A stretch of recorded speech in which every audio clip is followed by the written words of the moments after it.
Bonjour, nous sommes à La Rochelle, au Grand Pavois, sur le stand Jeannot, à bord du Sunfast 3600, dernier né du chantier, un bateau de régate comme on s'en aperçoit au premier coup d'œil, qui est le grand frère du Sunfast 3002, à côté, dessiné par le même architecte, Daniel Andrieux, avec ce même objectif d'être un bateau compétitif, à la fois en équipage et en équipage réduit. C'est à l'occasion de la dernière Transquadra que ce projet de Sunfast 3600 a commencé à voir le jour, dans une discussion entre l'architecte et l'organisateur de l'épreuve, autour d'un nouveau rating maximum de la Transquadra, 1,05, et de la capacité de produire un bateau qui sache à la fois s'imposer en temps réel et à la fois défendre ses chances en temps compensé. Le bordé est très vertical, avec un bouchin marqué de l'arrière jusqu'à l'étrave du bateau. Ces angles vifs sont conçus comme des raidisseurs et permettent d'avoir des panneaux de coque plus légers, moins de matière, pour une résistance et une raideur équivalente. Le cockpit du Sunfast 3600 a fait l'objet de nombreux tests et de nombreuses études. En fait, le chantier avait construit une maquette à l'échelle 1, en bois, installée sur un cardan avec des palans qui leur ont permis de tester toutes sortes de positions, de dispositions de barres et d'accastillage, et aussi de tester le bateau à la gîte et de voir par exemple la taille d'un 4-pieds ou son positionnement par rapport à un poste de barre. Le bateau est piloté par 2 safrans, rejetés très loin derrière pour à la fois réduire la surface mouillée, mais aussi permettre un dégagement aisé des algues en se penchant depuis la jupe. 2 safrans pilotés par 2 barres indépendantes, en arrière d'une barre d'écoute, avec la possibilité de travailler aussi bien en équipage réduit ou en solitaire, qu'en équipage complet avec un régleur de grand voile en avant du barreur. Dans ce travail sur un cockpit à l'échelle 1 en bois, ont aussi été étudiés par exemple la distance entre un poste de barre et ici un winch d'embrague de génois. Petit détail, la barre va être très légèrement rallongée, ce qui va encore minimiser cette distance. Il y a beaucoup de pans coupés, de biseaux, qu'au début ça a été un jeu esthétique, la volonté d'une vraie signature. Et puis finalement, un peu partout, ça a permis, comme on le disait tout à l'heure, d'alléger les différents panneaux et de réduire le poids de la structure et du pont. Sur un roof assez proéminent, il faut se rendre compte que le franc-bord du bateau est assez bas, on n'est pas plus haut que le Sunfast 3200. Un piano où les régatiers trouveront tout de suite leur marque, il y a vraiment tout ce qu'il faut.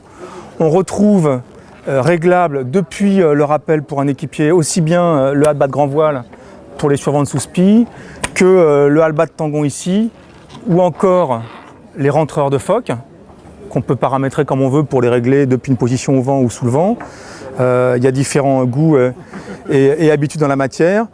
Des réas crossover pour transférer une drisse, par exemple, sur le winch opposé.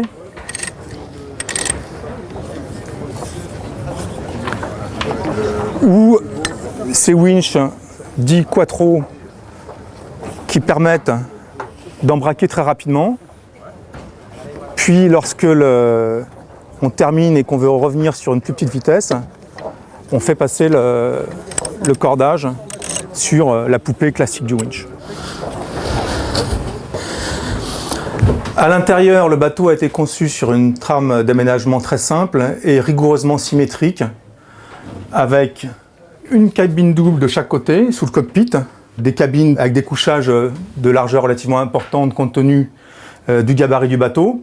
Symétriquement, une table à cartes et une cuisine dotées chacune de leur siège de veille, 2 couchettes de quart. L'ameublement est en composite, avec quelques touches de bois, dans un souci toujours de réduire les poids et de descendre le centre de gravité du bateau. Les bancs du carré et la découpe des meubles a été travaillé ici de manière à pouvoir stocker facilement les voiles d'avant en sac banane et à les mettre du bon côté de la table au rappel et à les extirper facilement par la descente. L'avant est rigoureusement vide, avec juste un bloc toilette et un lavabo. Donc c'est le choix d'une soute par laquelle on affalera les spies par exemple en régate. Une zone humide, pas de coussin, pas d'aménagement craignant l'eau de mer. Et puis en navigation, tout reculé et des extrémités particulièrement allégées. 8 nœuds neufs sous spi asymétrique à 120 degrés du vent par une quinzaine de nœuds de vent réel, 7 nœuds de haut près à 38 degrés du vent, un près très serré. Voilà le genre de performance que nous avons pu atteindre à notre première sortie avec ce bateau sur les 30 000 de convoyage entre les Sables d'Olonne et La Rochelle. C'est évidemment à la hauteur des ambitions de ce bateau. Ce qui était à la hauteur aussi, c'est l'agrément de barre, la précision des gouvernes, l'ergonomie du pont sur lequel il n'y a pas grand-chose à redire. Toute la question maintenant, ça va être de confronter ce bateau à une concurrence, à un futur JPK 1080, à d'autres bateaux IRC du marché. Ce Sunfast, vendu un peu moins de 154 000 € TTC, nous a paru en tout cas bien né.